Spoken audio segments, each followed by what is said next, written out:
ഇന്നത്തെ ഡെയിലി മന്നയിലേക്ക് നിങ്ങളെല്ലാവരെയും സ്വാഗതം ചെയ്യുന്നു.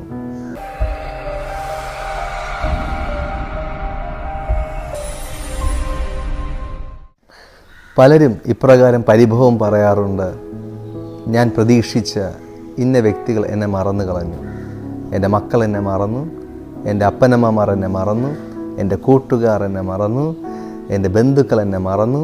ഇപ്രകാരം ലോകത്തിൽ പലരും നമ്മളെ മറന്നുപോകും.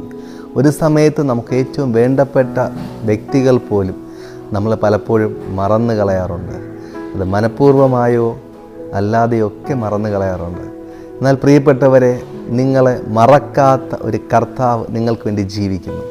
നിങ്ങളെ സ്നേഹിക്കുന്ന കർത്താവായ യേശു അവിടെ നിങ്ങളെ മറക്കുന്നില്ല, അവിടെ നിങ്ങളെ വിട്ട് മാറുന്നില്ല. അവിടെ നിങ്ങളെ സ്നേഹിക്കുന്ന നല്ല ദൈവമാണ്. ദൈവത്തിൻ്റെ വചനമായ ബൈബിളിൽ ലൂക്കോസ് എഴുതിയ സുവിശേഷം 1-ാം അധ്യായം അതിൻ്റെ 5-ാമത്തെ വാക്യത്തിൽ നമുക്കിങ്ങനെ വായിക്കുവാനായിട്ട് സാധിക്കും. യഹൂദ്യ രാജാവായ ഹെരോദാവിൻ്റെ കാലത്ത് അബിയാക്കൂറിൽ സക്കരിയാവ് എന്നു പേരുള്ള ഒരു പുരോഹിതൻ ഉണ്ടായിരുന്നു. അവൻ്റെ ഭാര്യ അഹരോൻ്റെ പുത്രിമാരിൽ ഒരുത്തി ആയിരുന്നു. അവൾക്ക് എലീശബത്ത് എന്ന പേർ. അതേ പ്രിയപ്പെട്ടവരെ, ഇവിടെ ഒരു പുരോഹിത കുടുംബത്തെക്കുറിച്ച് നമ്മൾ കാണുകയാണ്. സക്കരിയാവ്, എലീശബത്ത്, രണ്ടുപേരും പുരോഹിത പാരമ്പര്യത്തിൽപ്പെട്ടവരായിരുന്നു. അവരെക്കുറിച്ച് ബൈബിൾ ഇങ്ങനെയാണ് പറയുന്നത്, അവർ കർത്താവിൻ്റെ സന്നിധിയിൽ നീതിമാന്മാരായിരുന്നു. കർത്താവിൻ്റെ സകല കൽപ്പനകളിലും ന്യായപ്രമാണങ്ങളിലും കുറ്റമില്ലാത്തവരായിരുന്നു. എന്നാൽ പ്രിയപ്പെട്ടവരെ, അവരുടെ ജീവിതത്തിലൊരു പ്രശ്നമുണ്ടായിരുന്നു. അവർ വയസ്സ് ചെന്നിട്ടും അവർക്ക് കുഞ്ഞുങ്ങളുണ്ടായിരുന്നില്ല. അത് കാരണം തന്നെ ഒത്തിരി പേരുടെ വിമർശനങ്ങൾ, കുത്തുവാക്കുകളൊക്കെ നേരിടേണ്ടി വന്ന ഒരു കുടുംബമാണ് അവരുടേത്. പ്രിയപ്പെട്ടവരെ, ഈ സക്കരിയാവ് എന്ന വാക്കിൻ്റെ അർത്ഥം ദൈവം ഓർമ്മിച്ചു എന്നാണ്. എലീശബത്ത് എന്ന വാക്കിൻ്റെ അർത്ഥം ദൈവത്തിൻ്റെ ഉടമ്പടി അഥവാ ദൈവത്തിൻ്റെ വാഗ്ദത്തം എന്നാണ്. പ്രിയപ്പെട്ടവരെ, ആ കുടുംബത്തെ നോക്കി ഇപ്രകാരം എനിക്ക് പറയുവാനായിട്ട് സാധിക്കും.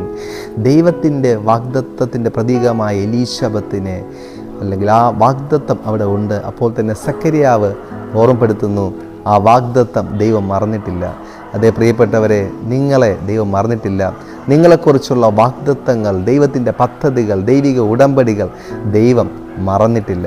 ദൈവം തക്ക സമയത്ത് അത് നിറവേറ്റുവാൻ വിശ്വസ്തനാണ്.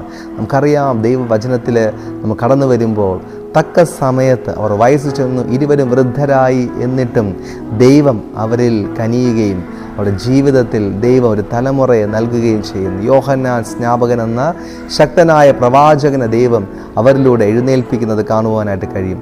അത് എന്നെ കേൾക്കുന്ന പ്രിയ വ്യക്തികളെ, സഹോദരങ്ങളെ, പ്രിയപ്പെട്ടവരെ, ഞാൻ നിങ്ങളോട് പറയട്ടെ, നിങ്ങളെ ദൈവം മറന്നിട്ടില്ല. ദൈവത്തിന് നിങ്ങളെ മറക്കുവാൻ കഴിയുകയില്ല. കാരണം നിങ്ങൾ ആരാണ്? ദൈവത്തിൻ്റെ സൃഷ്ടിയാണ്. അതിൽ പരമായി ദൈവത്തിൻ്റെ മക്കളാണ്, പ്രിയ മക്കളാണ്. നിങ്ങൾ വാഗ്ദത്തമുള്ളവരാണ്.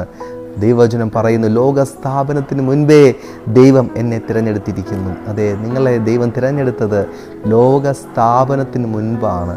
മനുഷ്യർ ഉണ്ടാകുന്നതിന് മുൻപ് തന്നെ ദൈവം നിങ്ങളെ തിരഞ്ഞെടുത്തത് കൊണ്ട് ആ ദൈവത്തിന് നിങ്ങളെ മറക്കുവാൻ കഴിയുകയില്ല.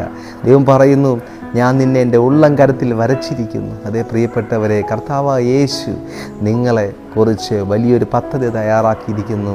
നിങ്ങൾക്ക് വേണ്ടി പ്രാണൻ തന്ന്, നിങ്ങൾക്ക് വേണ്ടി ജീവൻ തന്ന്, അവസാനത്തുള്ള രക്തം വരെ നൽകി സ്നേഹിച്ച യേശുവിന് നിങ്ങളെ മറക്കുവാൻ കഴിയില്ല. കാരണം കർത്താവിന് നിങ്ങളെക്കുറിച്ചൊരു പദ്ധതിയുണ്ട്.